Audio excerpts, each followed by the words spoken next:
Hey, good morning, good afternoon, and whatever other time it is. It is very early morning when I'm recording this where I am.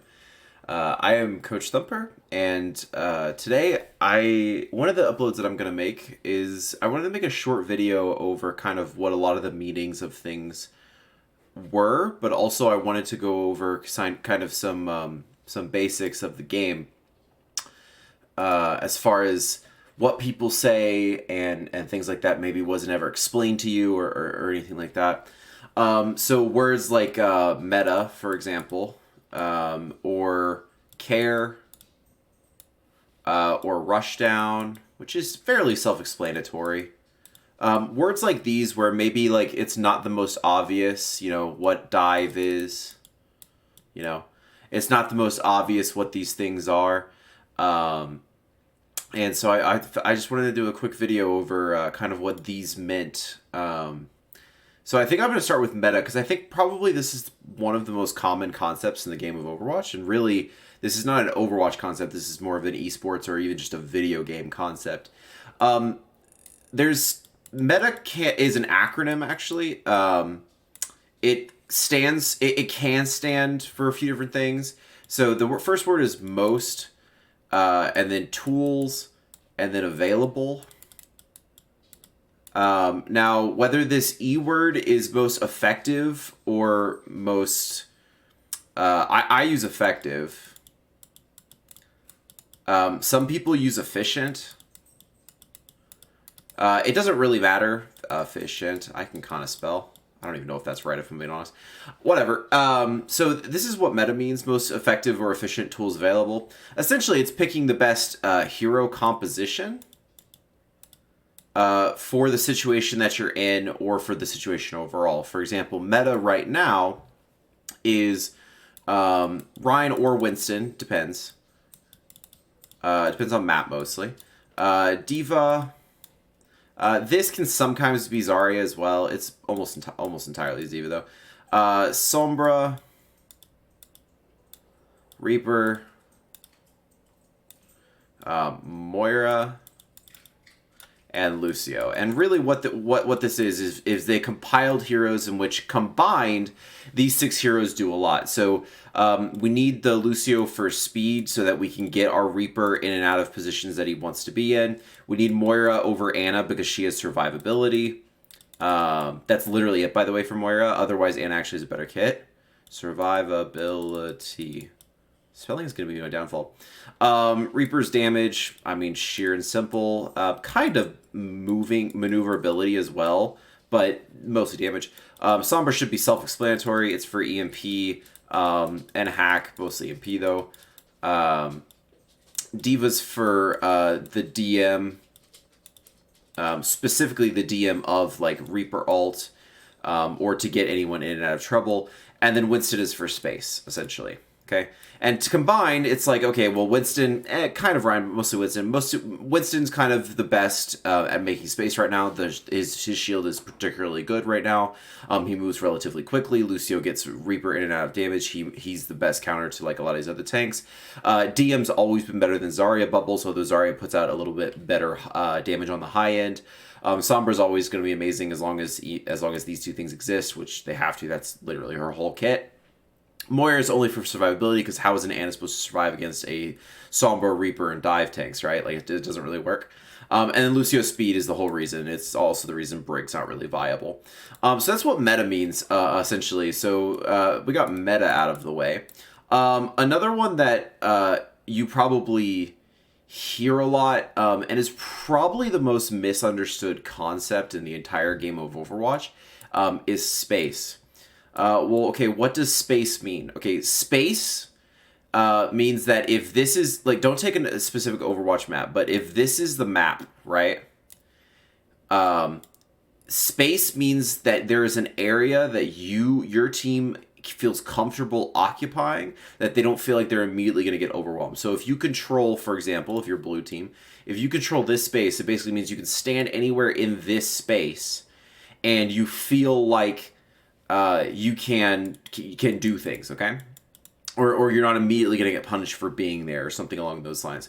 Now, that's extremely generalized, but it's the general concept. Now, what becomes difficult is each team has their own space, and what you're trying to do is you're trying to take the enemy space. And depending if you're on attack or defense, you're either trying to hold your space, take their space, depending on play styles, a bunch of other things. And this is really where this concept gets very, very complicated. But at the end of the day, space... more than anything else, I think, space is the ability to take and maintain an area for your team and where they can play in it safely, or at least relatively safely. Really, really big misconception. Space is not a tank's job. No, space is not tank's job, okay? Space is the team's job, okay? This is a really, really massive misconception in the game of Overwatch. Everyone says, okay, we don't have enough space, it's our tank's fault. Well, I mean, it might be, but probably not. It's probably the overall team's fault, okay? So your tanks can be the best tanks in the world, but if the enemy team doesn't respect your damage players, just for example, if they don't respect your damage players and your damage players don't deserve their respect, they can't get kills, they're not putting out enough damage, your tanks are going to get pushed out of that space or just flat killed. Same thing if you have bad supports, right? If your supports aren't able to keep your tanks up within the space, then it's not good. Tanks don't take space for a team, they maintain space, okay? So let me just be as clear as humanly possible with all of that. Is this eraser sucks? Oh, I can just drag it. That's cool. So tanks. First of all, everybody takes space. Tanks are able to maintain space. Okay, that's really their thing. They have shields, which we'll call artificial cover, which we'll get to types of cover in a moment. They have cover. They have giant health pools, and generally they have some kind of cleave or close range good damage where they can maintain the space they're immediately in. Tanks maintain the space. They don't take the space. Taking the space is the team's job. Damage pressures space, okay? So damage's job is to pressure the space that you either want or that the enemy is currently in, so that there is a reason for the tanks to maintain it, right? So if there's no damage, why do your tanks need to maintain? Like, if no damage is coming to your team, do your tanks need to maintain space? No, not really. There's nothing to maintain. There's no pressure from any direction, right? Cool? All right. Supports, very aptly named, support one of these two things. So supports, for lack of a better term, support the space. They either help the tanks support it, maintain it, or they help the damage pressure it. Now, can the supports themselves pressure? Yes, Zenyatta can pressure. Ana can pressure. Baptiste, to a certain degree, can pressure. Lucio actually is a pretty good pressure spacer as well. So supports really support these two roles, but they can maintain space a little bit. So like Brig maintains space a little bit. Lucio depending on the situation, can maintain space a little bit. Okay? But damage is really their job to pressure. It's the team job to take space, okay? It's the team's job to take space. It's the tank's job to maintain it, and it's the support's job to help them maintain it. And it's the damage job to pressure the enemy team enough where the tanks aren't overwhelmed with their maintenance, with their maintaining of the space, okay? This is really the concept of space, okay? Cool. Get this all off the screen. Cool. So that's space. All right, now let's talk about cover. Okay? There are two types of cover. There's natural cover. There we go. And there's artificial cover. Okay? And this is pretty simple. Natural cover is high... I'm sorry. Disregard that. Natural cover is low risk, low reward. Okay? Low risk, low reward. Artificial cover, depending on what it is, it's either medium or high risk, but it's generally going to be like high risk, high reward. Okay? It depends on what artificial cover and the positioning and everything, of course. But this is what this is. Artificial cover is shields and teammates and Maywall and things like that. It's stuff that goes away goes away with enough damage. It's stuff that you can shoot through, generally speaking, so that you can do damage, but the enemy cannot do damage to you. That's artificial cover. It's high reward because you can shoot through it and the enemy can't shoot through to you. But it's kind of high risk because it can break and you can get destroyed. Also, artificial cover generally moves, right?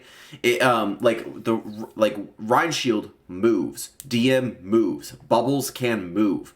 Orisa or other tanks that have like a survivability, like Orisa's Gold or something, they move during that. Now the shield of Orisa or Winston doesn't move, but it does break, right? Okay, and the artificial cover is just the map. It's stuff neither team can shoot through. It's very reliable cover. It's great stuff. That's not natural and artificial cover. Okay. That's good to know because you need to be using both almost at all times or as much as possible. Okay, so it's really good to know. Okay, I think the last concept we're gonna go over is a few calls. So, for example, if you hear someone say "care," it basically means backup, or be careful. Okay, which is more of what it is. Be careful. Something along those. So this is a very common call out, care. It means back up, be careful, something like that.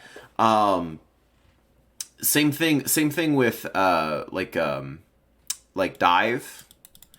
Now there's the playstyle dive and then there's kind of the call dive. The call dive means go, right? The call dive means just like go, kill, something along those lines. Now there is the playstyle dive, which we'll go over playstyles in a different video. But that's care. And dive, which I think are very important calls, which I feel like if the community as a whole would embrace these calls a little bit more, we could avoid more catastrophic blunders in our games, right? So I feel like that's a really strong thing. Well, I don't want to make this video really long at all, actually. And there's Overwatch. So I'm going to go ahead and end the video there. If there's any terms or if there's any concepts you'd like, a 10 to 15 minute video of like this is kind of the first video of this type that I've ever done. And I really just wanted to go over meta and a few like really basic concepts that I feel like more often than not in my coaching sessions, teams either don't understand, players don't understand, or they just hear it so often they're like, yeah, I got that, even though in their head they're like, yeah, I don't know what that means. I just hear it all the time.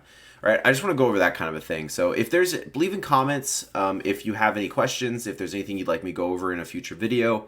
I'd like to do more things like this, just like 12 minute guides.